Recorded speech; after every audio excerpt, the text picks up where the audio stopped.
Capítulo 4. As estruturas mentais. Façamos agora um breve levantamento do conhecimento psicológico que atualmente se tem sobre as estruturas mentais. Na preparação desta pesquisa, fico em débito com psicólogos não cristãos pelas informações psicológicas que reuniram. Mas, ao mesmo tempo, dou essas informações uma roupagem totalmente nova, delineada com a ajuda da nossa visão cristã do mundo. 4.1 O cérebro e os hormônios. Para compreendermos as estruturas mentais, devemos primeiro estudar a sua base biótica. Nos seres humanos, todos os processos mentais são baseados ou transportados por processos físico-químicos. E esses processos ocorrem no cérebro. Quando sofro de uma dor nos pés, é verdade que um pé dolorido seja a causa da dor, mas meu pé não é o portador da minha dor. No sentido em que estamos usando o termo aqui. O pé que dói provoca certo estado físico-químico em determinada parte do meu cérebro, e é esse estado aquilo que percebemos como dor. E é esse estado aquilo que percebemos como dor. Não é o pé machucado, mas o estado físico-químico em meu cérebro que é o portador ou o motivo da minha dor, da minha sensação de dor. Portanto, vou tratar, em primeiro lugar, dos processos cerebrais. 4.1.1 O encéfalo é a parte do sistema nervoso, o qual, por sua vez, é constituído por duas partes. Primeiro, o sistema nervoso central, que abrange o encéfalo e a medula espinal. Segundo, o sistema nervoso periférico, o qual contém as conexões nervosas entre os órgãos dos sentidos e do sistema nervoso central, bem como entre o sistema nervoso central e os músculos. O encéfalo é normalmente subdividido da seguinte forma. Primeiro, o cérebro é a massa superior e mais importante do encéfalo. Segundo, o sistema límbico, constituído por uma série de lóbulos cerebrais posicionados entre o cérebro e o tronco cefálico. Esse sistema rodeia o tronco cefálico como uma fronteira. Límbico vem do latim limbus, que quer dizer fronteira. Terceiro, o tronco cefálico. Essa parte do encéfalo, semelhante a uma barra vertical, sustenta o cérebro como uma haste e se conecta na parte inferior à medula espinal. Quarto, o cerebelo é uma parte separada do encéfalo que fica atrás do tronco cefálico e abaixo do cérebro, na parte inferoposterior da cabeça. O cérebro consiste em duas metades ou hemisférios, semi-hemisférios. Cada uma é a imagem espelhada da outra. Os dois hemisférios estão ligados entre si por meio do corpo caloso. A camada exterior dos dois hemisférios é chamada de córtex cerebral. Esse córtex é acentuadamente dobrado e, portanto, possui uma superfície grande. O córtex é o local que recebe os estímulos sensoriais, os quais alcançam a consciência, onde são reconhecidos os julgamentos. É aqui que são tomadas decisões como que impulso deve ser enviado para os músculos. Por isso, podemos dizer que o córtex cerebral é a base, o portador por excelência da estrutura espiritiva. Por exemplo, verifica-se que existe uma ligação elétrica entre as ondas cerebrais no córtex e determinado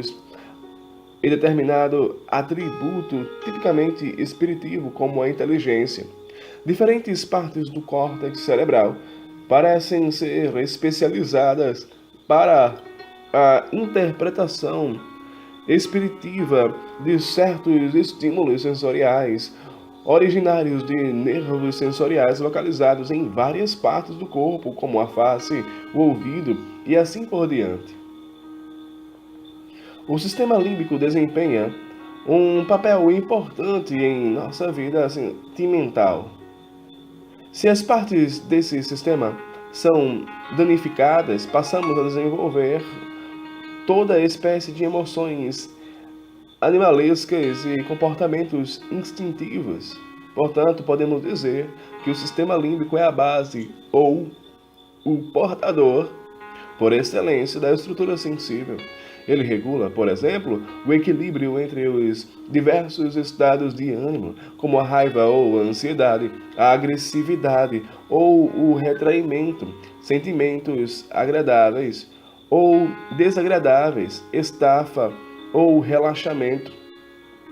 Quanto ao tronco cefálico, devo fazer uma menção especial à ponte, em latim, pons.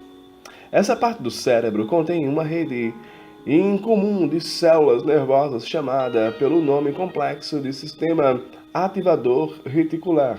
Reticular significa que tem a forma de uma rede, SAR. S-A-R. De acordo com muitos pesquisadores, é esse sistema cerebral que liga e desliga a nossa consciência. O SAR envia impulsos para todas as partes do córtex cerebral e sem ele, os estímulos ou impulsos nunca seriam capazes de chegar à consciência. Durante o sono, o SAR é inibido, fazendo com que os estímulos sensoriais já não alcancem a consciência. Por conseguinte, a ponte é muito importante para a estrutura perceptiva. O mesmo pode ser dito do cerebelo, onde muitos comportamentos aprendidos, andar, falar, tricotar, tocar piano, amarrar cadastros, que somos capazes de realizar automaticamente, parecem programados. 4.1.2 O sistema nervoso autônomo. Partes do sistema límbico, juntamente com o tronco cerebral, formam o centro do sistema nervoso autônomo, que também contém muitas das ligações nervosas do sistema nervoso periférico. Esse sistema comanda a musculatura lisa, que age em numerosas funções corporais que não estão normalmente sujeitas ao controle voluntário, tais como a digestão, a respiração, o metabolismo, o crescimento e a circulação do sangue. Por conseguinte, esse sistema é muito importante para a estrutura biótica e também para as estruturas psíquicas. Além disso, existe o sistema somático, ou sistema nervoso animal, que comanda o movimento da cabeça, do tronco e dos membros. Esse sistema pode regular a relação entre o indivíduo e o ambiente. Por isso, é de grande importância para a estrutura sensível e, mais ainda, para a estrutura espiritiva. De que forma o sistema nervoso autônomo é importante para a estrutura sensível? Para entender a resposta a essa pergunta, é preciso perceber que as emoções estão intimamente ligadas ao funcionamento do sistema nervoso autônomo. Exemplos disso são a boca seca, tomar um fôlego, não ser capaz de comer por causa dos nervos, urinar por nervosismo, palpitações, ficar vermelho ou pálido, suar de nervoso e ficar arrepiado. Quando o nervosismo excessivo leva o sistema nervoso autônomo a tornar-se irregular, podem surgir úlceras estomacais, desordens intestinais, problemas cardíacos, etc. 4.1.3 O sistema hormonal. Para compreender a estrutura sensitiva, é preciso ater-se não apenas ao sistema nervoso, mas também ao funcionamento hormonal. Os hormônios são substâncias produzidas em certas glândulas e transportadas pelo sangue para as partes do corpo onde atuam. Pesquisas recentes mostram que os hormônios desempenham um papel importante em uma série de coisas que acontecem dentro de nós, como a memória e certos processos de aprendizagem. Além disso, a medula das glândulas suprarrenais é muito importante porque produz adrenalina, um hormônio cuja ação é semelhante à ação do sistema nervoso autônomo. Quando uma pessoa está sob tensão espiritiva ou corporal, o nível de adrenalina no sangue começa a subir. Às vezes não conseguimos definir o que nos causa fraqueza, fadiga, apatia, irritabilidade, depressão e irascibilidade. Essas coisas podem ser resultado do funcionamento defeituoso da glândula tireoide, paratireoide ou dos órgãos sexuais. 4.1.4 As relações entre as várias partes do encéfalo.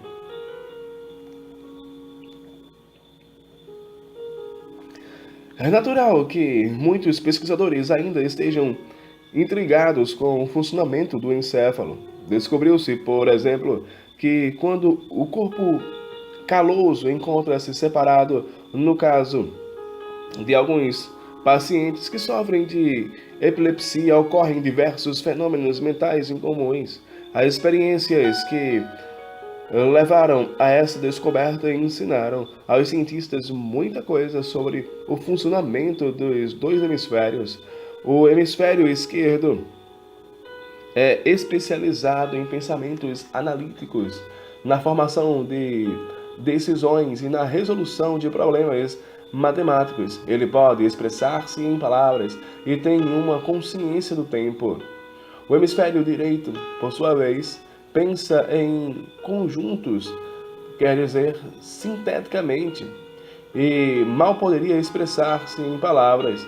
Tem muita pouca consciência do tempo, mas é especializado no reconhecimento de rostos e modelos. O hemisfério direito é o que provavelmente contém o centro do talento para a música. A divisão de trabalho entre os dois hemisférios levou a uma injustificada especulação sobre a existência de duas diferentes psiques, cada uma delas localizada em um hemisfério. Diversas pesquisas foram feitas sobre a relação entre o cérebro e o sistema límbico. Todo estímulo que entra no cérebro passa pelo sistema límbico a caminho do córtex cerebral e no sistema límbico recebe um matiz emocional. Esse fato é extremamente importante por si só, põe por terra todo tipo de especulação sobre a objetividade e neutralidade da ciência. No sistema límbico, nossas percepções são carregadas com certas emoções positivas ou negativas. Direi mais sobre o assunto no devido tempo. Estudos sobre a relação entre o cérebro e o sistema límbico têm, de fato, levado a todo tipo de conclusões evolucionistas relativas a uma sobreposição supostamente imperfeita de cérebros, ou seja, do cérebro dos répteis, tronco cefálico, do cérebro dos mamíferos, sistema límbico, e do cérebro dos primatas, sendo que primatas são homens e macacos. Devido à ligação imperfeita entre esse cérebro, o homem teria supostamente uma psique límbica separada de sua psique cortical. Nenhuma dessas ideias tem fundamento científico. Há estudos um pouco mais substanciais que foram feitos no que diz respeito às ligações entre o SAR e o córtex cerebral, por um lado, e o SAR e o sistema nervoso autônomo, por outro. Como mostramos anteriormente, o SAR regula a estabilidade do córtex cerebral. O SAR também exerce influência na regulação do sistema nervoso autônomo ao transformar ou mobilizar o corpo por meio da parte simpática ou ao relaxá-lo por meio da parte parasimpática. Dependendo da própria constituição hereditária, o SAR vai funcionar tanto para baixar como para aumentar o nível de excitabilidade do córtex, tornando, desse modo, a pessoa mais introvertida, voltada para si mesma, ou extrovertida, voltada para o mundo externo. Da mesma forma, dependendo de uma constituição hereditária, o SAR pode fazer o equilíbrio pender entre o sistema simpático e o sistema parasimpático. Ora, em direção a um, ora, em direção ao outro, de forma que a pessoa se torne mais ou menos emotiva, dependendo do equilíbrio. Graças a essas diferenças hereditárias, podemos distinguir 4 temperamentos.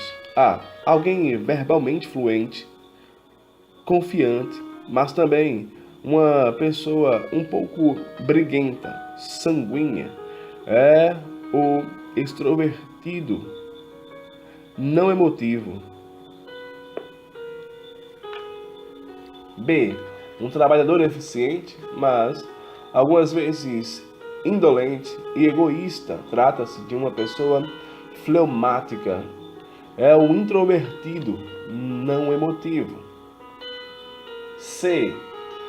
Uma pessoa original, criativa, mas às vezes também deprimida e melancólica. É o introvertido emotivo. D. Uma pessoa independente e de iniciativas, mas às vezes com tendências criminosas. Trata-se de alguém colérico. É o extrovertido emotivo. É óbvio que cada temperamento tem o seu lado forte, bem como o seu lado fraco.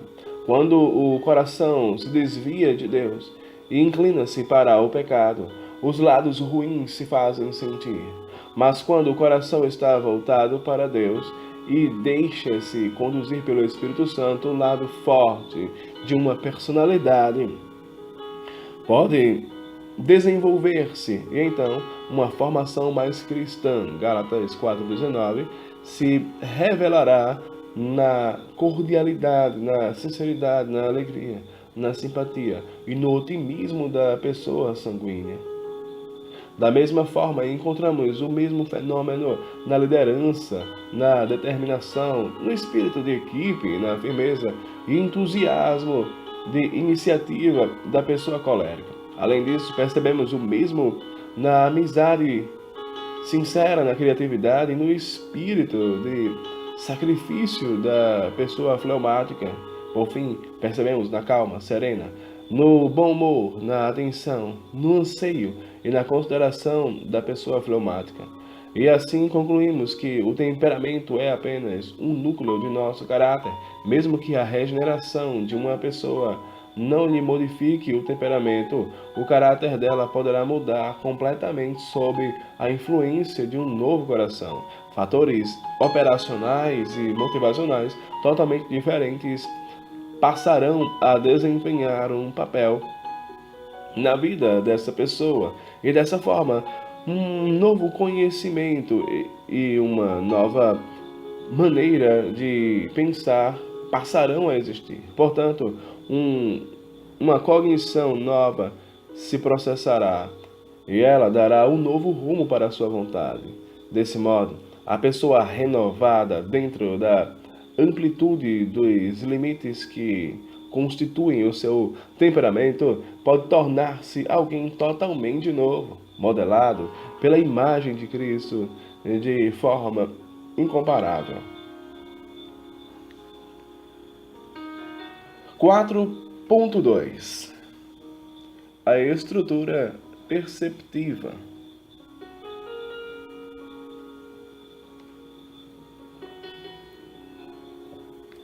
Até este ponto, temos lidado com a estrutura biótica na medida em que ela serve de fundamento para as estruturas mentais ou lhe constitui as bases. Agora passaremos a investigar a estrutura perceptiva, que é a primeira das três estruturas mentais. Nós já sabemos que as características da estrutura perceptiva são, em primeiro lugar, a sensação, cujo significado é a percepção sensorial, que podemos considerar como a forma mais básica de consciência. Em segundo lugar, com base nela, a percepção, uma sensação sensível e espiritualmente colorida. E em terceiro lugar, as mais simples reações comportamentais, instintos, reflexos, em que nenhum sentimento nem reflexão, ou seja, a deliberação consciente ou consideração, estejam envolvidos. Devemos ter o cuidado de distinguir entre esses dois tipos de fenômenos de maneira rigorosa, ou seja, distinguir aquilo que não é sentido nem consciente daquilo que é sentido e consciente, mesmo que eles nunca ocorram separadamente na vida cotidiana. Uma das características da investigação científica é tomar as coisas que estão completamente entrelaçadas na vida cotidiana e analisá-las, dissecá-las, isto é, tomá-las separadamente, a fim de entendê-las com mais precisão. 4.2.1 Percepção. A estrutura biótica é a primeira estrutura a desenvolver-se no feto, o fruto humano do útero. Em seguida vem a estrutura perceptiva. Ela é, por sua vez, rapidamente seguida pelo desenvolvimento da estrutura sensível.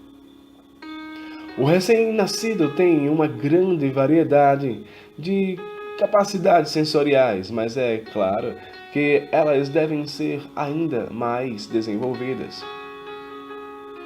Por um lado, a percepção está na base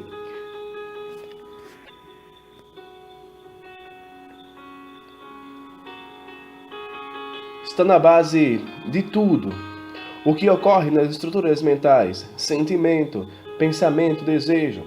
Mas por outro lado, a percepção também depende do como aprendemos a perceber.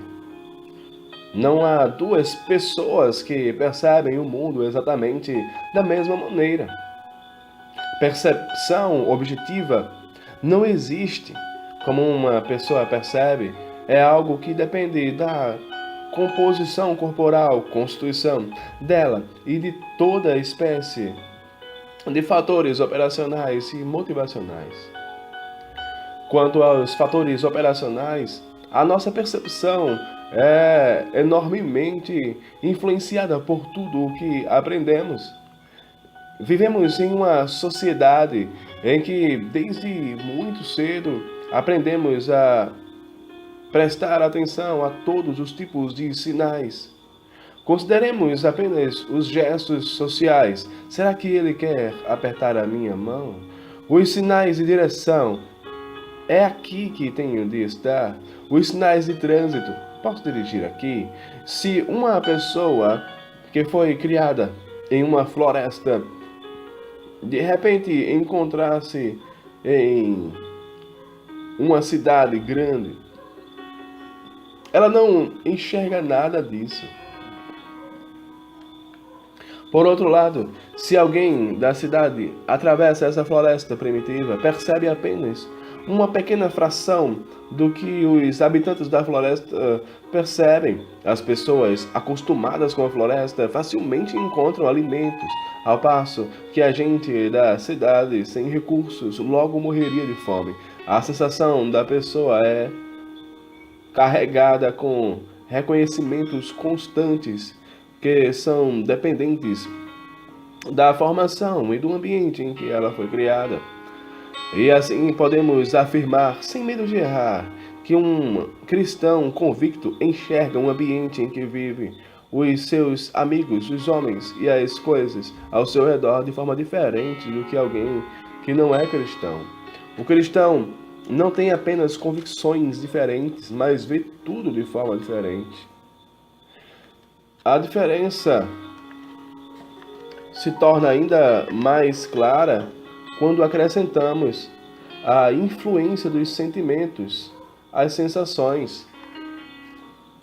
Todas as nossas sensações são profundamente matizadas por fatores sensíveis, isto é, todos os tipos de aprendizados operacionais, de afeições, impulsos e emoções. Algumas sensações são impulsivas para nós, repulsivas para nós, enquanto outras nos causam um sentimento agradável, outras nos deixam tristes, e é muito difícil pensar em uma sensação totalmente neutra.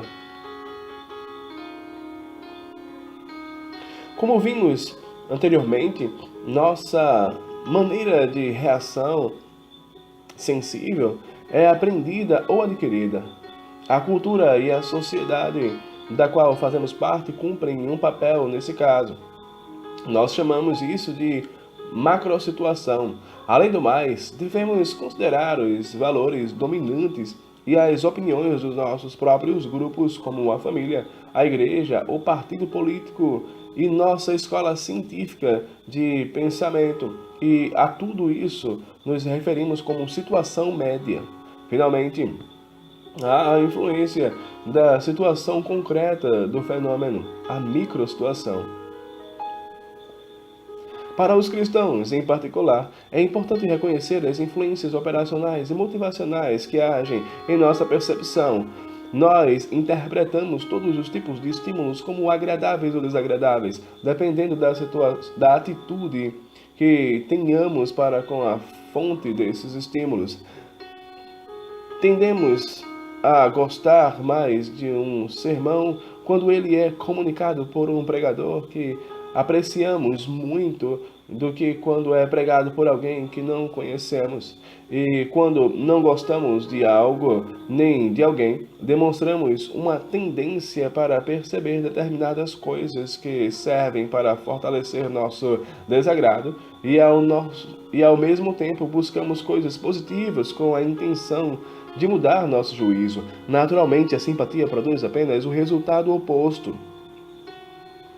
As sensações transmitidas pelo SAR para o córtex movem-se pelo sistema límbico, onde são matizadas por emoções positivas ou negativas. Mas nada disso nos faz menos responsáveis por nossos sentimentos. Em última análise, tudo o que ocorre nas estruturas mentais está sob o controle de nosso coração. Qual é a atitude do nosso coração para com os nossos companheiros? Somos totalmente responsáveis por nossas simpatias, bem como pelas nossas antipatias. Por um lado, é verdade que não temos consciência da gigantesca carga de fatores sensíveis que levamos conosco, que foi formada pela nossa educação e pela nossa cultura, e que de fato dá cor às nossas sensações. Por outro lado, o resultado final dessa coloração, ou seja, as percepções definitivas, torna-se consciente em nosso córtex ou na nossa estrutura espiritiva. Somos capazes de levar as nossas percepções e sentimentos em consideração e, se necessário, condená-los e denunciá-los. O que surge dentro de nós não está sempre sob nosso controle, mas o que fazemos sobre isso. 4.2.2 Aprendizagem de baixo nível. Graças à capacidade de perceber, podemos aprender. Aprender significa formar determinada resposta ou reação a um estímulo. Isso pode ser observado, em primeiro lugar, no caso da aprendizagem de baixo nível, que é chamada de condicionamento. Poderíamos também denominá-la aprendizagem perceptiva, a qual deve ser distinguida da aprendizagem sensível, aprendizagem de emoções, disposições e reações emocionais, e da aprendizagem espiritiva, por exemplo, o aprendizado da linguagem, de conceitos abstratos, de formas e da resolução de problemas. O homem tem uma estrutura perceptiva semelhante à dos animais. Dessa forma, a aprendizagem de ações automáticas é algo que o homem sabe e que os animais fazem. Devemos agradecer ao Criador por isso, pois ele nos proporcionou pelo menos 3 tipos de situações. Primeiro, o aprendizado ocorre mesmo na criança pequena e ainda pouco desenvolvida em aspectos espiritivos. Em segundo lugar, pessoas, mesmo com uma séria deficiência mental, ainda podem aprender perceptivamente. Em terceiro lugar, por meio dessa aprendizagem perceptiva, pessoas normais podem aprender centenas de comportamentos dos quais se pode valer com muita frequência, sem terem de pensar. O que é uma coisa boa, seria muito incômodo se tivéssemos de pensar concentradamente toda vez que nos agachássemos para amarrar os cadastros, como se estivéssemos fazendo isso pela primeira vez. Aprender esta habilidade demandou de nós muito esforço até que pudéssemos amarrar nossos cadastros de forma rápida e sem pensar.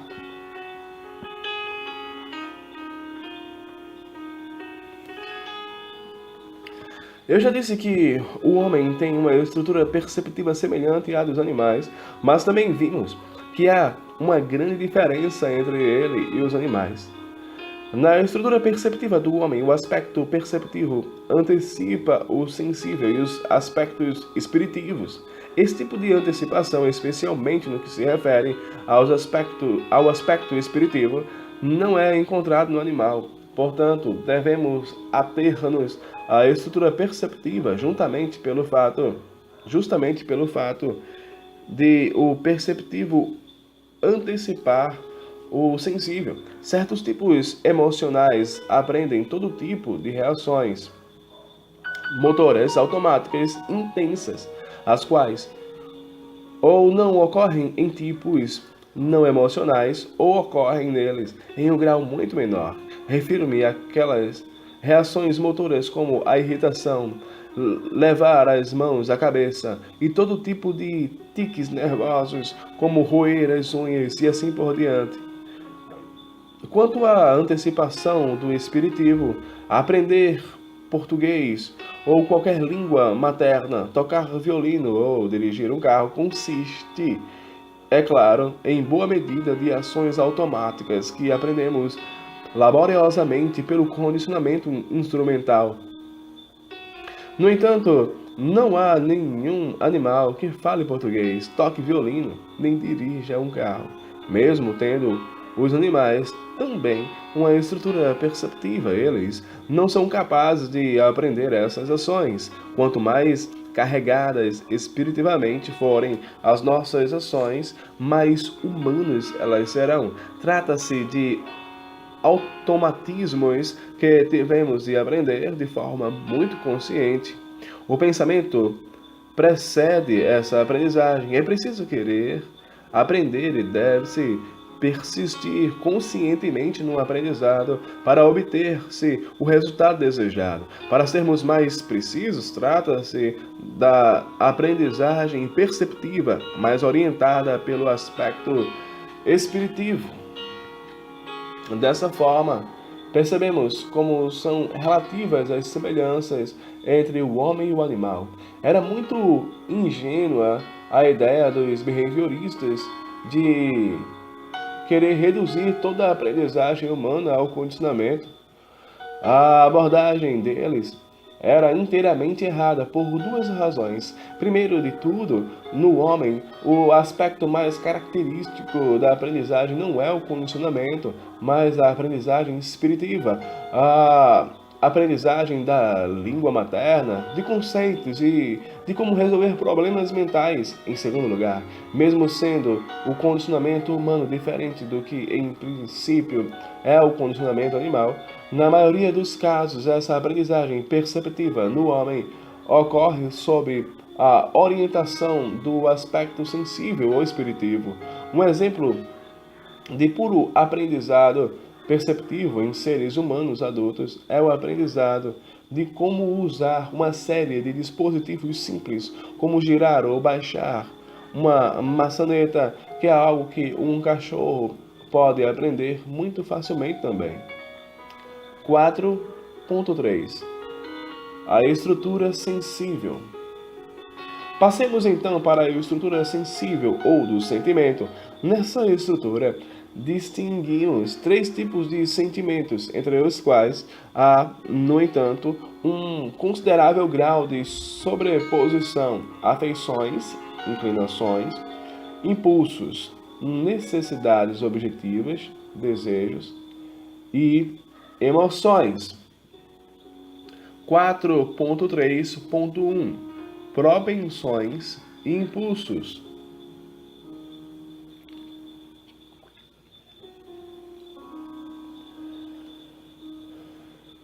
Quando discutimos a estrutura perceptiva, observamos que as sensações eram sempre carregadas de certas sensações positivas ou negativas ou matizadas por elas.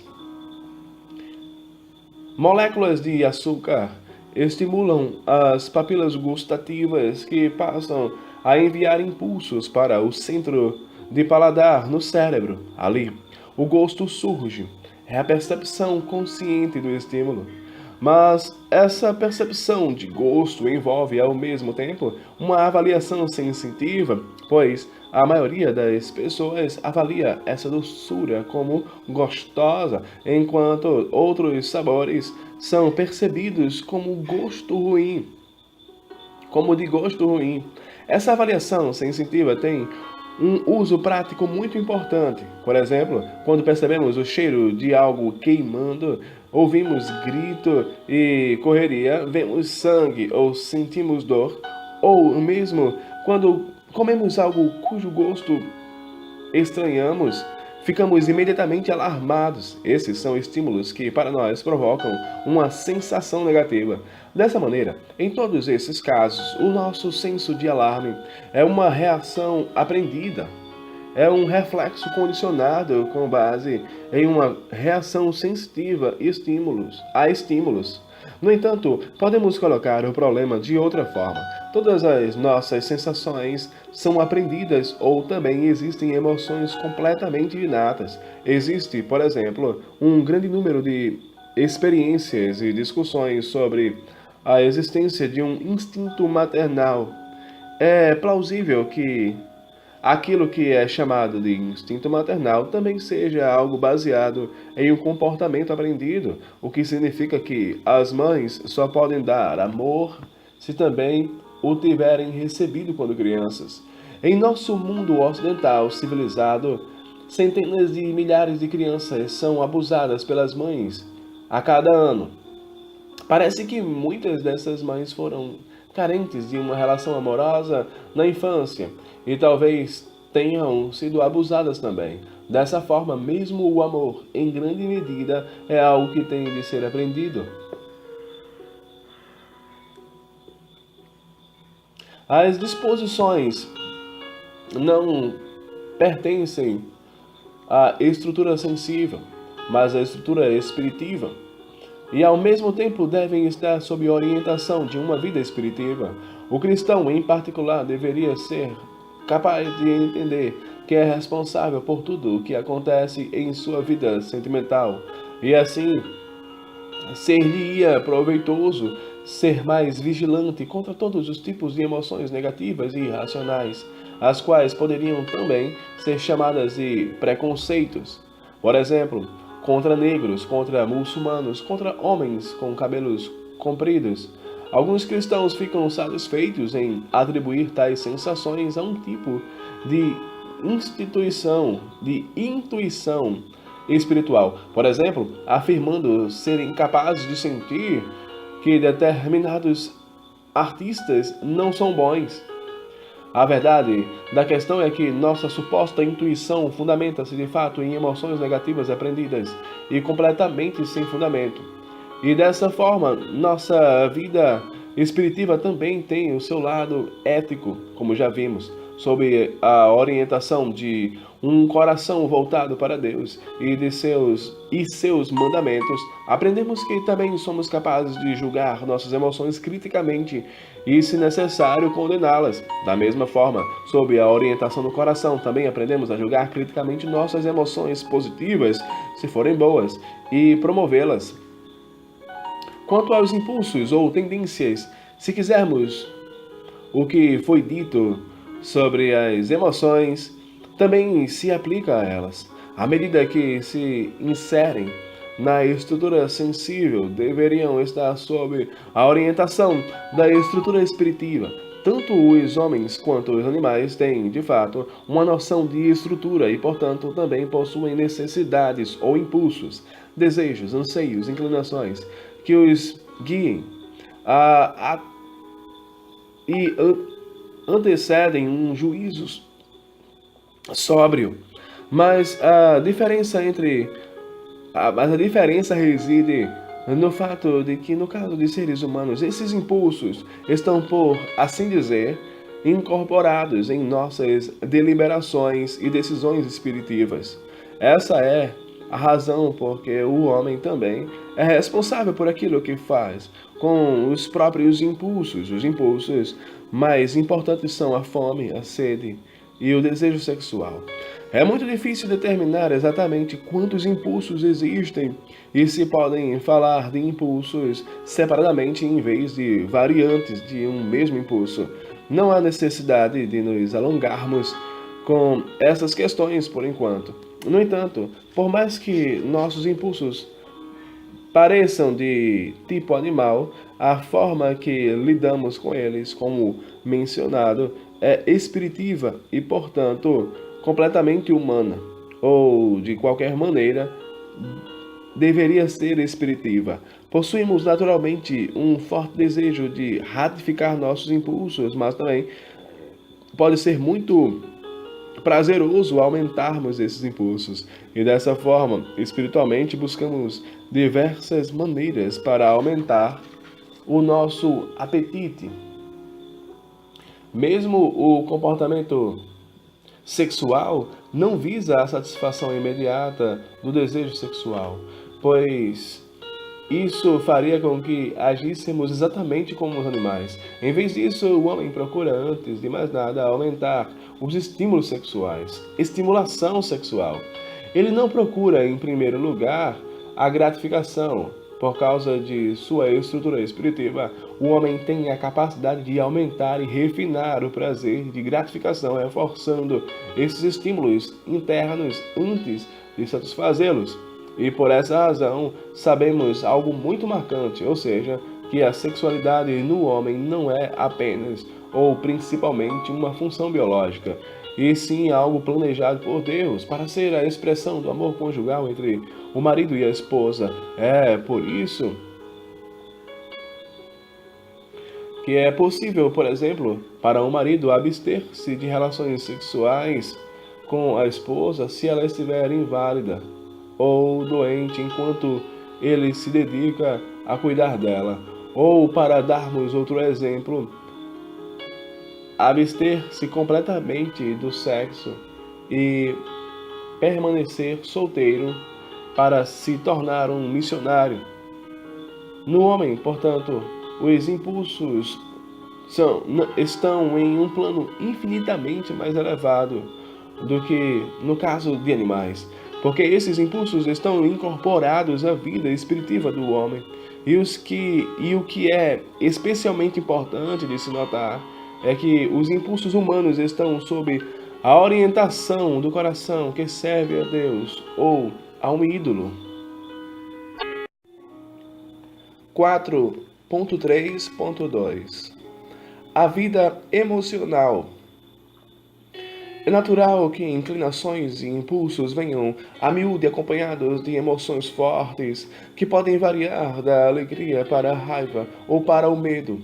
As emoções também podem ocorrer por si sós, como quando sentimos medo ou euforia, mas não temos conhecimento da causa dessas emoções nem do significado delas. Tais emoções podem ser resultantes de perturbações dentro da estrutura biótica, pois, como vimos, o sistema nervoso autônomo tem uma grande influência na nossa vida emocional, como certos hormônios.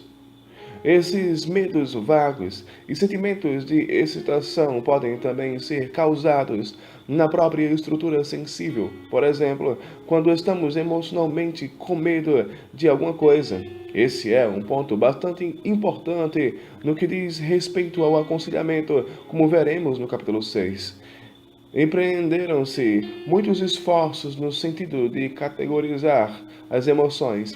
Há psicólogos que distinguem entre expectativa positiva, esperança, que pode vir acompanhada de decepção, e expectativa negativa, medo, que pode vir seguida pelo alívio.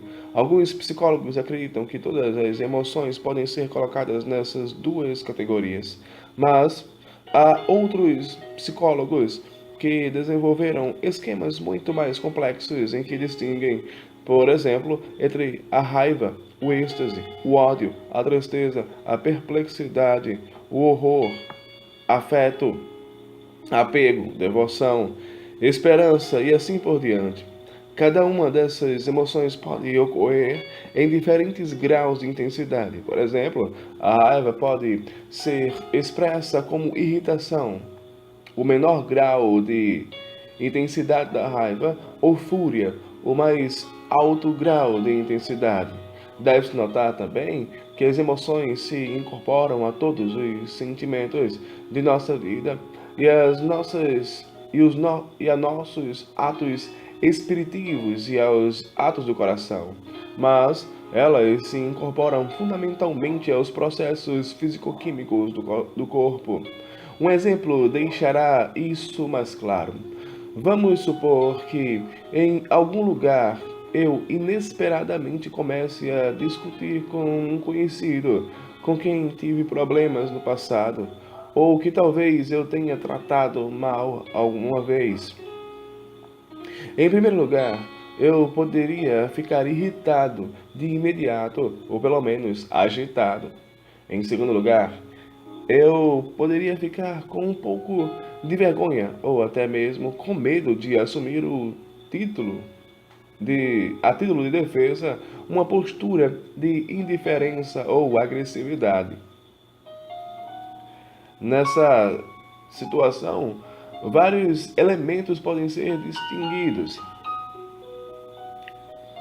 Primeiro, biótico. Ativação imediata do sistema nervoso simpático e secreção do hormônio adrenalina para a medula da glândula adrenal. Segundo, perceptivo. Minha percepção do conhecimento e meus reflexos espontâneos de sobressalto. Terceiro, sensível. Emoção, raiva, medo, indiferença ou agressividade. Quarto, espiritivo.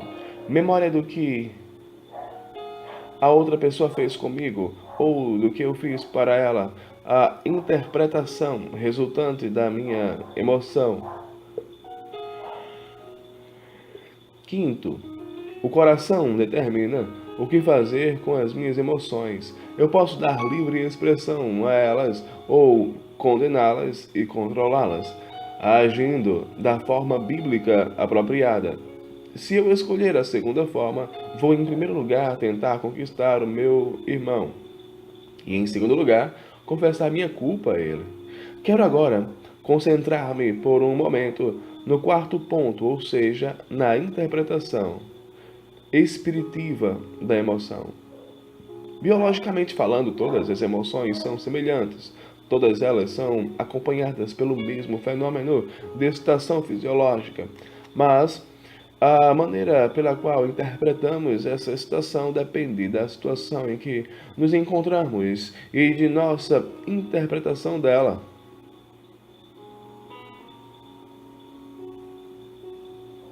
Por exemplo, quando uma pessoa recebe um placebo, que acredita ser um medicamento que causa excitação fisiológica, ela vai sentir-se muito menos emotiva quando estiver em uma situação emotiva do que se sentiria outro objeto de experimentação. A razão para isso é óbvia. Ela simplesmente atribui a excitação ao placebo e, consequentemente, não se sente excitada. E, assim, há uma diferença considerável entre a excitação biótica e a sensível. Pode-se interpretar a mesma emoção biótica com uma não excitação. Eu não me sinto excitado. Ou como medo, raiva, decepção e assim por diante, dependendo da situação. Essa é uma das razões pelas quais os cristãos devem ter muito cuidado ao interpretarem sua vida sentimental. Para dar um exemplo bastante extremo, é claro que um homem não deve propor casamento a uma mulher quando ele estiver sob pressão. Psicólogos demonstraram que pessoas que passam juntas por um grande perigo às vezes interpretam sua situação fisiológica na forma de um grande afeto de uma para com a outra, podendo até imaginar que estão apaixonados. Tal situação não se traduz numa base firme para se tomar tomar um passo tão importante quanto a de fazer uma proposta de casamento. 4.4 Estrutura espiritiva. 4.1 A dimensão cognitiva.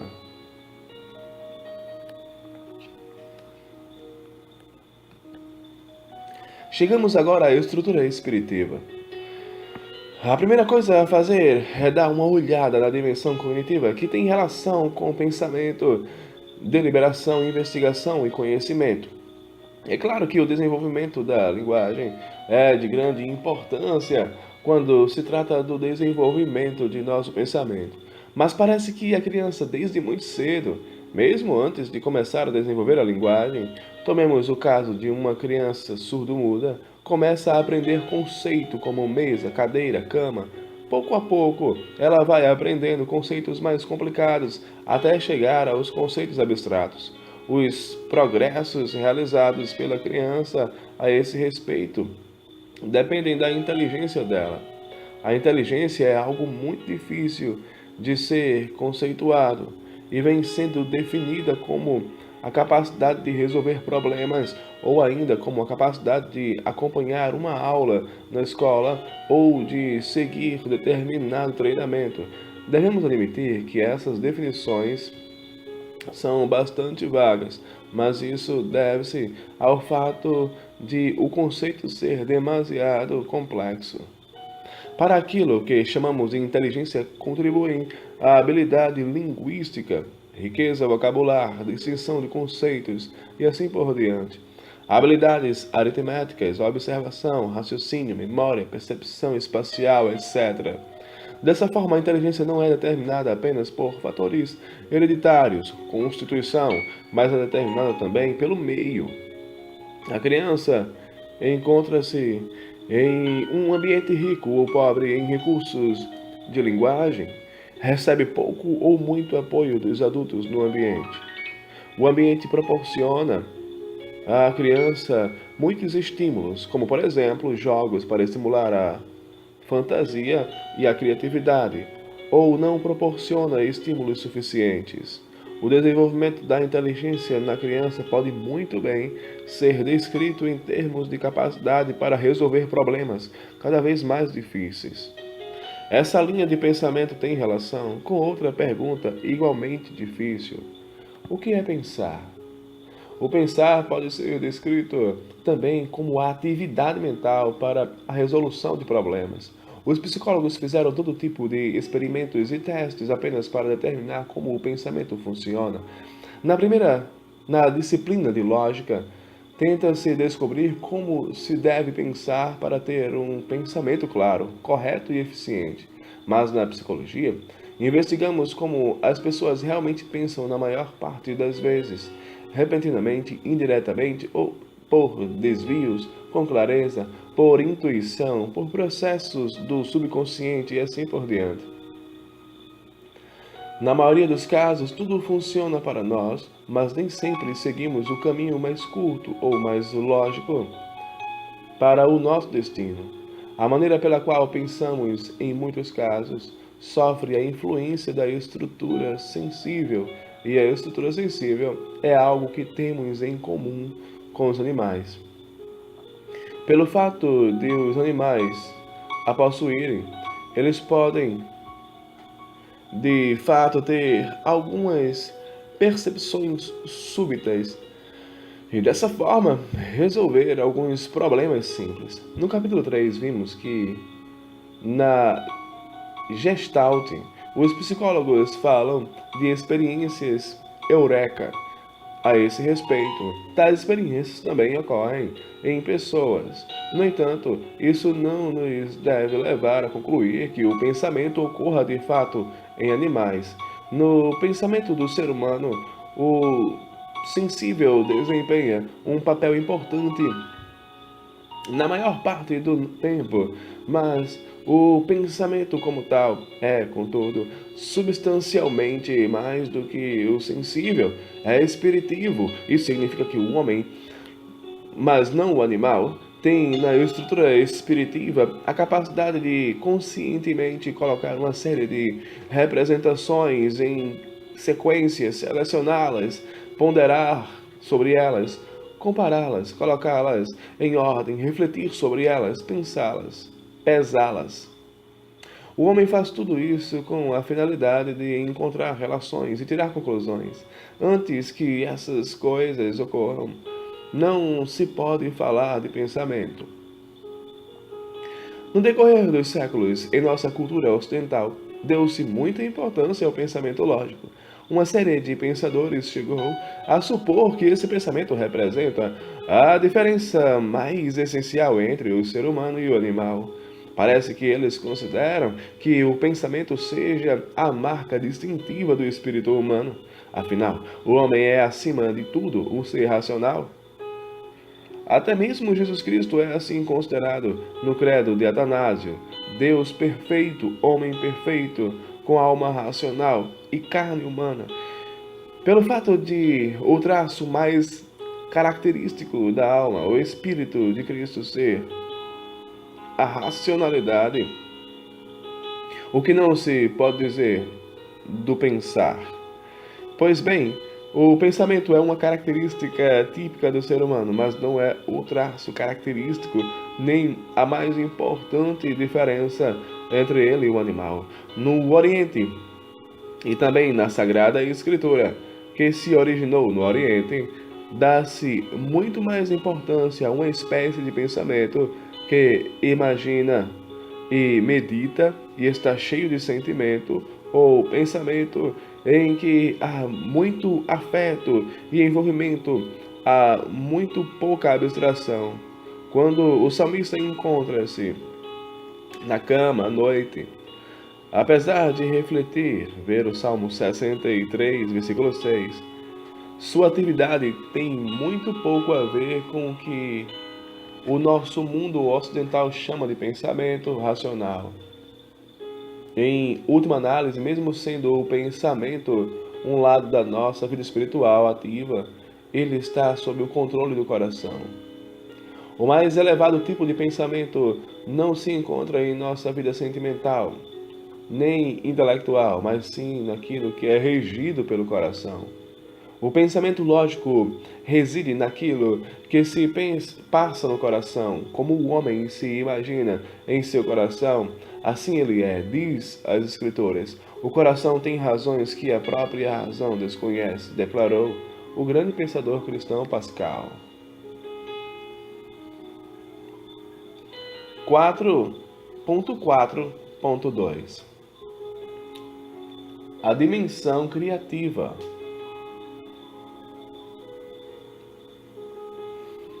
Desse modo, além do pensamento cognitivo, claro, lógico, racional, há um tipo bastante diferente de pensamento, ou seja, o pensamento criativo. Esse tipo de pensamento tem a ver diretamente com a imaginação, que é o comparativo de nossa mente, em que, por um lado, podemos imaginar ou visualizar as coisas que já existem, e por outro lado, podemos inventar coisas novas. Primeiro, vou ilustrar o que quero dizer com o primeiro. Eu chamo minha esposa ao telefone e em meus pensamentos eu a vejo sentada no sofá de casa. Lembro-me de nossas férias e sinto novamente o cheiro do mar. Quanto ao segundo tipo de imaginação, quero, por exemplo, inventar um novo detergente, construir uma nova teoria psicológica, pensar em uma nova receita. E assim, tento imaginar como posso alcançar o objetivo estabelecido e concluí-lo tão bem e depressa quanto possível. Em todas as esferas de nossa vida espiritiva, essa criatividade é útil e necessária. Lógico, analiticamente para o pesquisador científico, historicamente para o técnico ou estadista, linguisticamente para um instrutor que, por exemplo, busca explicar alguns assuntos complexos, socialmente para alguém que está se candidatando a um emprego, por exemplo, e economicamente para o publicitário, por exemplo, esteticamente para o artista, é claro. O artista é a pessoa criativa por excelência, juridicamente para o criminoso criativo, eticamente para o jovem apaixonado. Ele pode ser muito criativo no sentido de ver ou agradar a sua amada. Pisticamente, para o crente que tenta imaginar o que Deus pensará de seus atos e por isso tenta encontrar maneira de servir a Deus e o faz apropriadamente à luz das Escrituras. Muitas vezes pessoas criativas enxergam coisas que as outras não enxergam. Para estas, uma caixa de laranja é simplesmente um receptáculo para laranjas, mas a pessoa criativa, por sua vez, enxerga outras possibilidades, construir, por exemplo, uma estante com caixas de laranja, ou quem sabe transformar uma lata qualquer em um vaso de flores. Enxergar tais possibilidades é característico da criatividade, o que envolve atingir uma meta pré-determinada por meio de novas possibilidades até então não imaginadas. Além do mais, isso é feito em geral de forma inesperada também em relação a outras coisas, ou seja, sem nenhuma preparação nem aviso. Para ser capaz de tudo isso, deve-se também estar aberto a novas experiências e impressões e ter uma atitude flexível, e não uma atitude estritamente convencional. Além disso, é necessário um alto nível de energia e uma grande produtividade, o que não se consegue com facilidade. E o que é de especial importância é que se deve ter liberdade de ação e domínio sobre o medo de errar, a falta de segurança, a desmotivação e também o conformismo. Muitos cristãos são tão conservadores no mau sentido da palavra que só sabem seguir caminhos bem conhecidos e estão sempre com medo daquilo que os outros ou a igreja venham a dizer deles. Tudo o que sabem fazer é trabalhar arduamente e sem imaginação. O resultado disso é que a vida de fé torna-se tão carente de criatividade como o é o dia de trabalho e o casamento desse cristão. Quando se trata de maneira de matéria de criatividade, coisas surpreendentes muitas vezes acontecem. E acontecem também na vida cristã criativa. Digamos que nos deparemos com determinado problema. Reviramos o problema na mente e revemos tudo dentro de nossa estrutura espiritiva. Nesse ponto, talvez tudo o que tenhamos a fazer é deixar a questão como está, aguardando às vezes alguns minutos, às vezes vários anos. Há também aquelas ocasiões em que temos de ir dormir com o problema. A informação tem de aprofundar-se de alguma maneira na mente. De repente há um alívio ou iluminação, eis então que surge um lampejo de criatividade. Às vezes nos lugares mais inesperados ou durante as mais inusitadas horas do dia.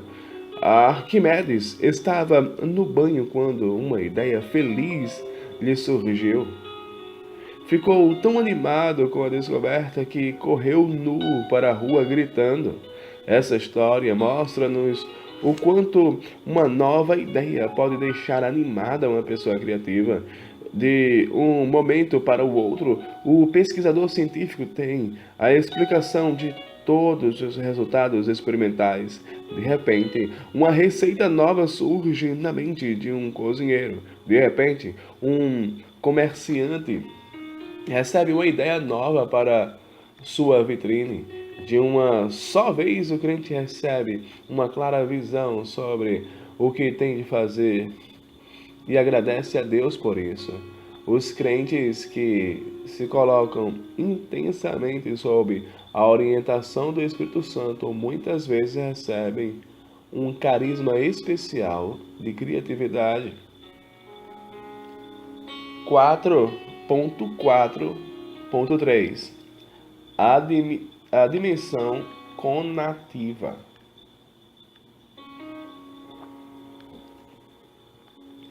É preciso que nos lembremos, talvez, de que o termo conativo tem a ver com a vontade, e a vontade também é uma questão humana tipicamente espiritiva. Há uma grande diferença entre os impulsos sensíveis e a vontade espiritiva, consciente, deliberativa e seletiva do homem. Na psicologia atual, esses impulsos são classificados muito vagamente como motivação, como se não houvesse uma maneira de distingui-las. Podemos ver um elemento espiritivo muito evidente na forma que lidamos com os nossos impulsos sensíveis. Em contrapartida, as decisões espirituais de nossas vontades podem ser determinadas inteiramente pela vida sentimental. É muito comum que pessoas emotivas se deixem guiar pelos sentimentos, pelo sentimentalismo ou por impulsos quando tomam decisões importantes. Um comportamento desse tipo não faz parte de um cristão.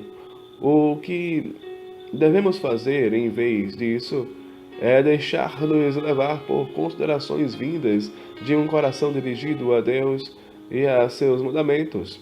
Na prática, é claro, nós nos permitimos ser guiados nessa área por todos os tipos de fatores operacionais, isto é, por tudo o que nos foi ensinado. Pensemos também nas regras e normas da nossa cultura, na casa dos pais e na comunidade religiosa a que pertencemos. Nesse contexto, não é apenas uma questão de que todo tipo de comportamento diga respeito à maneira como nos vestimos ou nos comportamos. Algumas características muito mais importantes de nossa cultura cristã também entram em cena. Eu estou pensando aqui na ênfase exagerada que se dá ao pensamento racional, ao sucesso, a ficar à frente, a ganhar dinheiro e a pressão para que compremos incontáveis artigos de luxo desnecessários e assim por diante. Apenas raramente encontramos pessoas verdadeiramente independentes, capazes de ficar acima de tudo isso, mostrando que não são nem influenciáveis, nem avessas Além disso, a questão poderia ser se essas pessoas são muito agradáveis, socialmente falando.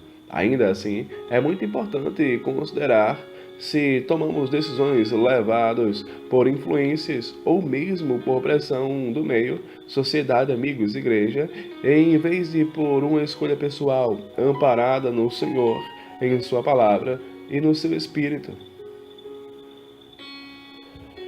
Na medida em que as nossas decisões são também determinadas pelo ambiente que nos cerca, torna-se muito importante compreender que as pessoas não são motivadas pelo ambiente como ele realmente é, mas pelo ambiente como elas pensam que é.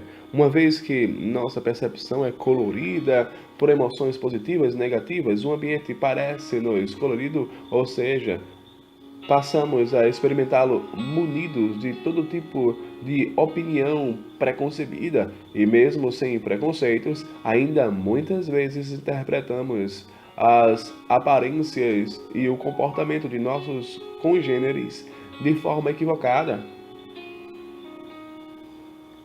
Os psicólogos têm um profundo interesse por aquilo que o ser humano, com ou sem razão, atribui ao outro ou a determinada situação. Nesse caso, os psicólogos falam de atribuição. Parece ser uma parte muito importante da natureza humana atribuir constantemente aos outros nossas próprias intenções, opiniões e motivos. Claro que isso é bastante compreensível. Desejamos compreender o significado do nosso meio para que possamos descobrir e saber como reagir a ele. Mas há também um aspecto perigoso nisso. Não julgueis para que não sejais julgados. Mateus 7, versículo 1. Mas mesmo assim, não podemos abster-nos de julgar. Por exemplo, algumas vezes acreditamos que alguém está sendo hostil conosco. Em outras palavras, atribuímos inimizade a essa pessoa. Em virtude disso, tomamos cuidado com ela. Consequentemente, essa pessoa passa a se comportar de maneira hostil conosco. E a inimizade imaginada por nós nos leva a dizer: não vê que eu estava certo? Enquanto isso, deixamos de perceber que nós mesmos éramos a causa da inimizade. Também é digno de nota o fato de que atribuímos certas responsabilidades aos nossos congêneres e tomamos decisões com base nisso.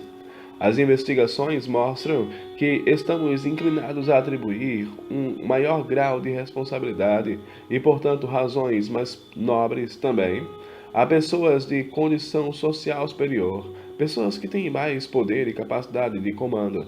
Por exemplo, quando há uma campanha para a doação de sangue e uma pessoa simples, ignorante e desleixada se voluntaria, ficamos inclinados a pensar que ela concordou em doar sangue por ter sofrido algum tipo de pressão.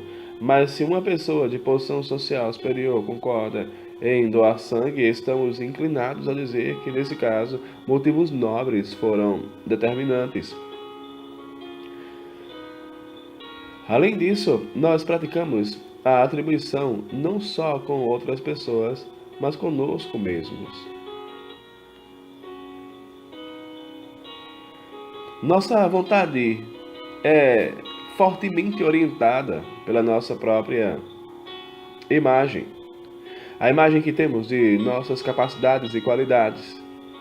E as coisas ficam ainda mais complicadas, porque além de tudo o que foi mencionado, atribuímos ao nosso semelhante certas opiniões sobre nós mesmos, e então essa atribuição, por sua vez, ajuda a determinar a opinião que temos de nós mesmos.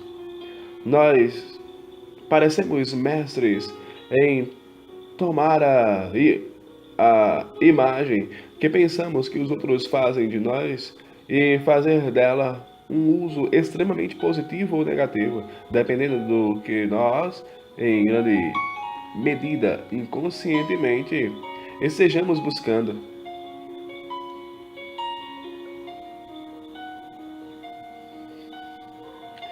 Tanto a necessidade de alcançar sucesso como a necessidade de ativar e de evitar o fracasso e uma coisa não deve ser confundida com a outra, são fortemente influenciadas por esse tipo de atribuição. Na verdade, até mesmo fatores constituintes e operacionais desempenham papéis a que algumas pessoas, por tendência natural, são mais tímidas ou mais destemidas que outras. E por isso existem pessoas que tiveram de lidar com um ambiente mais estimulante, enquanto outras tiveram de lidar com um ambiente mais desanimador. As duas necessidades que acabei de mencionar têm a ver com aquilo que os psicólogos chamam de motivação para a realização, que é um elemento importante da dimensão cognitiva.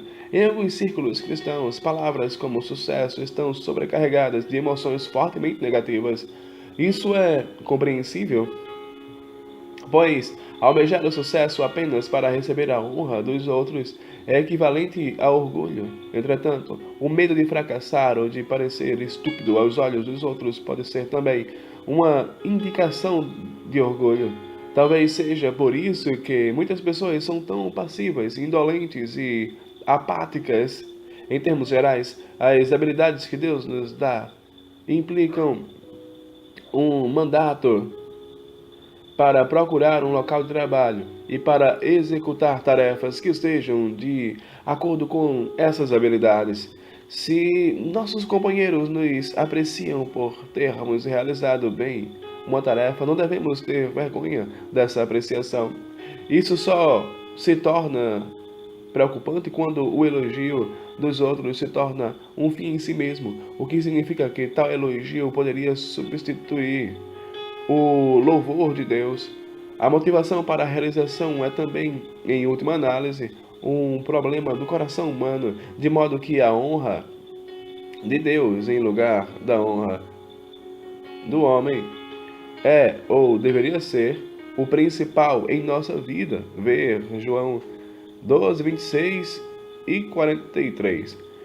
E, portanto, podemos compreender que a satisfação que se segue à conclusão de uma tarefa difícil é, ao mesmo tempo, um dom de Deus. Esse dom nunca socorre aquele que, por medo do fracasso ou por orgulho, trabalha abaixo das próprias capacidades.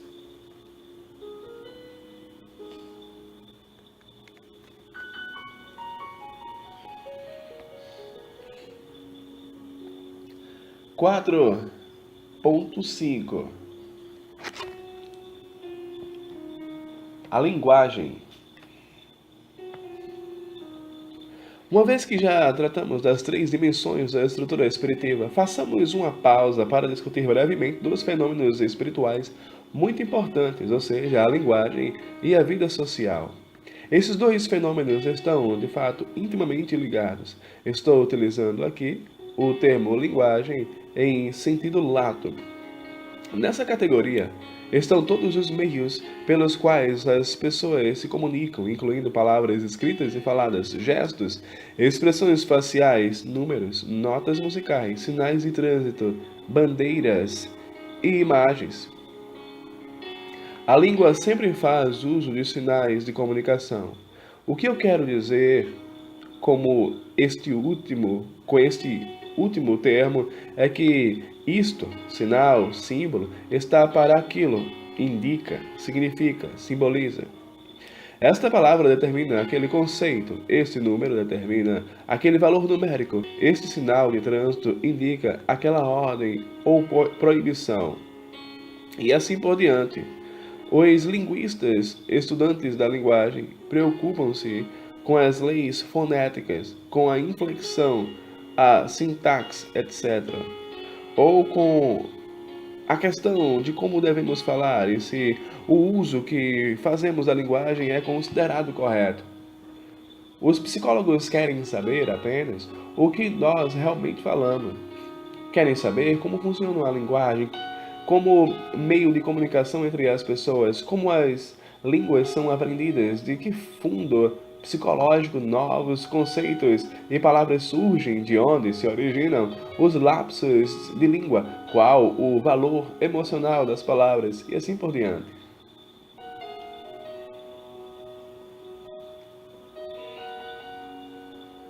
Qualquer pessoa que fala ou escreve codifica seus pensamentos e certa e de certa forma também os seus sentimentos em símbolos de linguagem, especialmente palavras, mas também gestos, expressões faciais, sinais de fumaça, golpes de tambor, pontos e traços e assim por diante, os quais em seguida precisam ser percebidos pelo ouvinte ou leitor e decodificados no cérebro dele, o que equivale a dizer que os símbolos têm de ser traduzidos novamente em pensamentos e sentimentos. Comunicação dessa ordem é algo desconhecido pelos animais. É claro que os animais também são capazes de se comunicar entre si de de inúmeras maneiras, movimentos, caretas, sons, odores, toque. No entanto, quando se trata de animais, essa comunicação limita-se estritamente às estruturas psíquicas. Temos comprovações disso quando ponderamos que o fato de que essa espécie de linguagem não pode ser modificada nem ampliada por meio do pensamento e da criatividade. O animal não tem estrutura espiritiva para ser utilizada desse modo. Essa é a razão pela qual os animais nunca conheceram algo como cultura. Várias espécies feitas, várias experiências feitas com chimpanzés a respeito de aprendizagem de palavras faladas ou linguagem de gestos confirmaram que eles não podem aprender nenhum idioma no sentido humano da palavra. Então, como as crianças conseguem aprender sua linguagem nativa tão facilmente também? Em questão de 1 ano e meio a 2 anos, crianças aprendem a estrutura básica até de línguas complexas. Além disso, elas realizam essa façanha quase sem instrução alguma, consciente e simplesmente e sistematicamente. Como as crianças aprendem a identificar palavras individualmente dentro do fluxo de som? Como é que elas aprendem a juntar as palavras que precisam aprender a novas sentenças por conta própria, conectando palavras com conceitos? Recentemente, os psicólogos nos deram a única resposta possível. Os seres humanos possuem uma aptidão especial para a linguagem, ou para usar uma expressão mais forte ainda, um sistema de aquisição de linguagem, enquanto os chimpanzés não possuem nada disso. Essa resposta é algo como arrebentar uma porta que já se encontra aberta. Mesmo assim, é notável que psicólogos não cristãos, quando dão essa resposta, reconhecem enfaticamente que existe uma diferença fundamental entre o ser humano e o animal. Além disso, esforçam-se de verdade para dar ao termo aptidão para a linguagem um conceito relevante. Noam Chomsky, o famoso psicólogo da linguagem, sugeriu a existência de uma estrutura básica comum em todas as línguas do mundo, a que a aptidão da criança para a linguagem seria uma espécie de chave mestra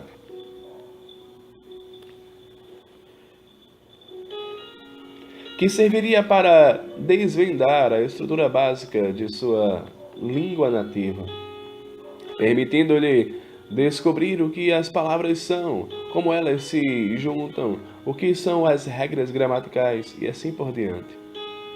Dessa forma, toda pessoa normal ou qualquer um com uma capacidade intelectual mínima poderia decifrar a estrutura básica de sua língua nativa sem nenhum esforço real, e poderia também lidar com as peculiaridades especiais de sua própria língua, naquilo que ela difere de outros idiomas. Para o resto da vida, uma pessoa seria então capaz de aplicar as ilimitadas possibilidades construídas em sua própria língua em uma infinidade de variações. Ela produziria continuamente novas frases que nunca antes foram formuladas, mas continuaria a ser entendida pelos outros com muita facilidade. É precisamente esse elemento criativo, o característico da linguagem do ser humano. E esse elemento de criatividade está fundamentado na estrutura espiritiva, que por sua vez é típica da vida humana. Nesta última condição, podemos ver a importância cognitiva da linguagem. O que quero dizer com isto é que o nosso pensamento e conhecimento consistem, sobretudo, de conceitos que podem ser expressos em palavras. Pode ser que os animais não falem porque não tenham nada a dizer um ao outro, isto é, eles não falam porque não são capazes de pensar em uma escala de conceitos definidos, refinados. É muito mais uma questão de saber se os sinais de comunicação usados por eles são sempre símbolos que designam conceitos que podem existir também no animal de forma independente do processo de comunicação. No entanto, isso é precisamente o que faz da linguagem algo tipicamente humano. As pessoas podem pensar em conceitos e transferir esses conceitos para a expressão verbal. 4.6 A vida social. O que se aplica à língua em relação aos animais se aplica também à vida social. Ela está estritamente limitada a estruturas psíquicas, ou seja, aos instintos e reflexos. Por isso, ela deve ser entendida como algo fundamentalmente diferente do convívio social e da comunicação que ocorre entre os homens, e que podem ser considerados cognitivamente modificados de forma criativa e manejados de forma conativa, isto é, por meio da vontade.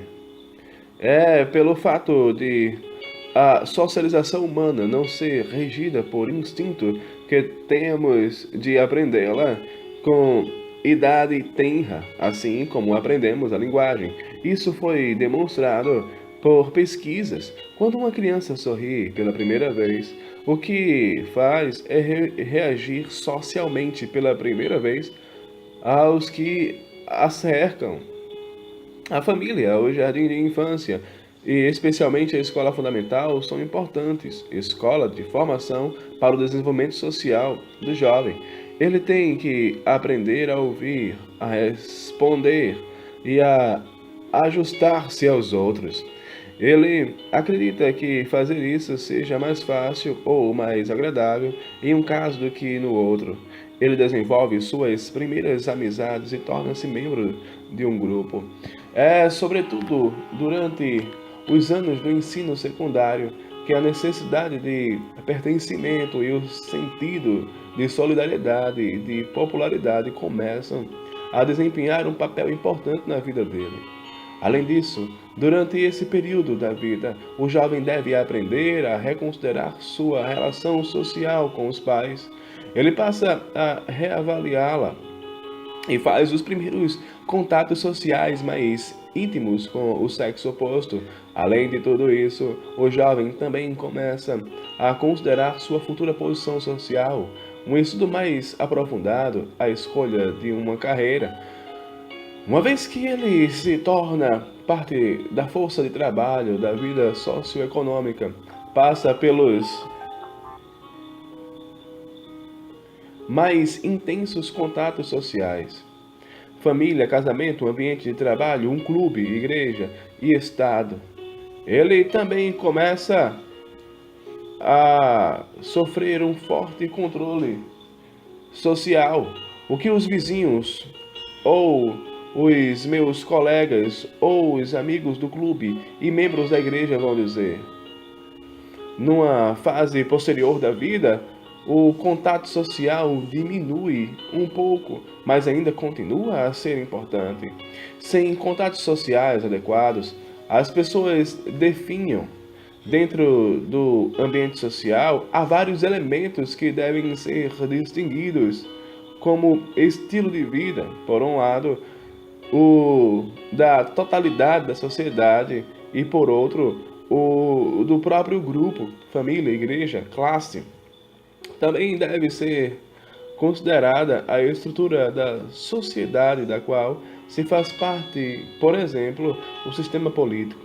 Naturalmente, a forma da sociedade e o estilo de vida das pessoas estão intimamente ligados. Em terceiro lugar, é muito importante sabermos a que grupos passaremos a pertencer durante a vida. Alguns desses grupos não são escolhidos por nós, família, escola, Estado.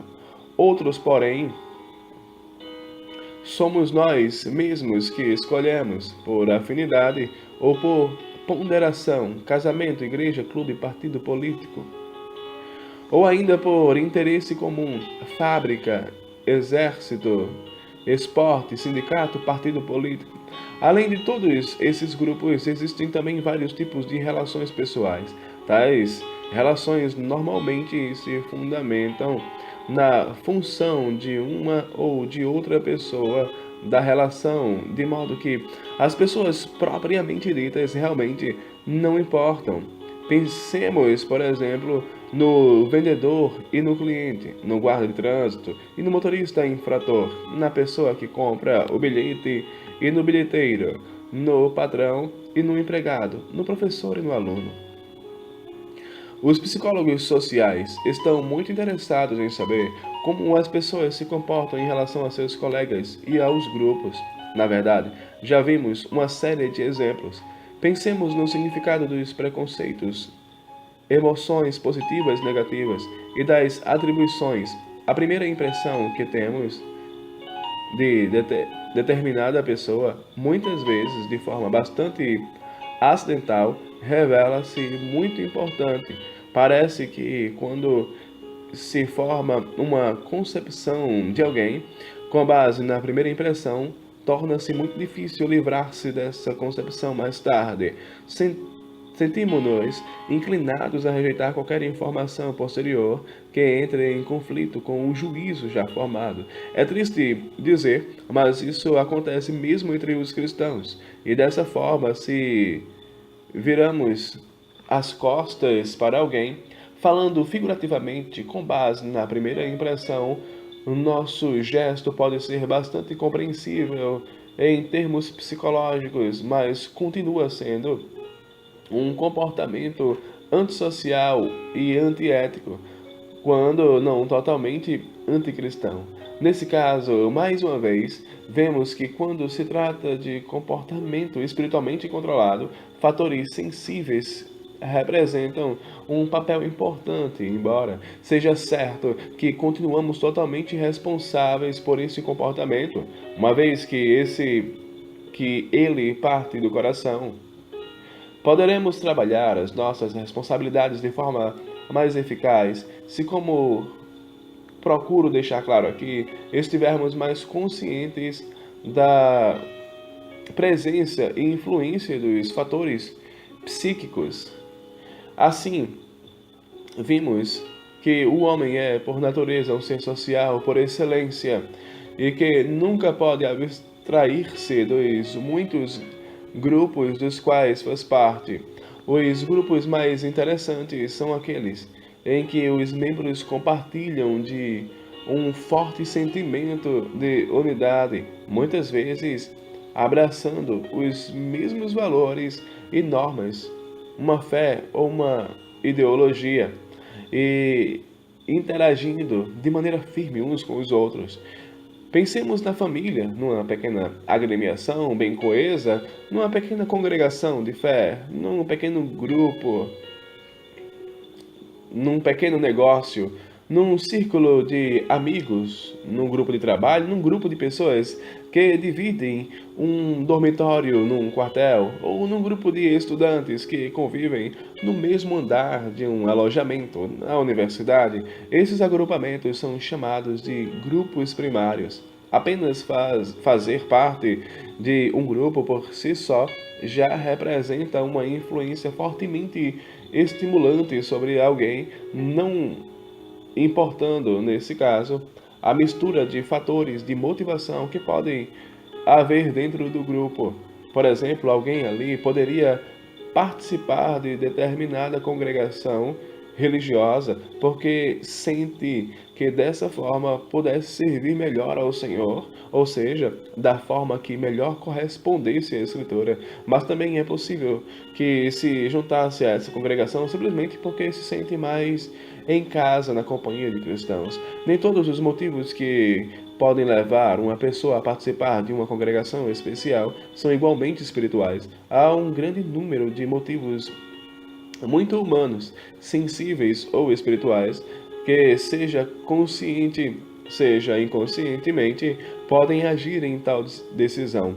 Trata-se, nesse caso, de satisfazer determinadas necessidades, e essas necessidades se expressam na interação de alguém com uma congregação ou outros grupos. Por exemplo, alguém pode experimentar uma certeza ali. Infelizmente, o ponto em que a certeza é alcançada está muitas vezes longe da pergunta: será essa certeza aquilo que se encontra o mais próximo da ideia bíblica de congregação?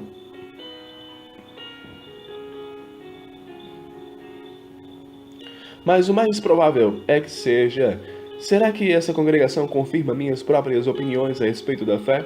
As pessoas também buscam segurança, compreensão, simpatia, assistência.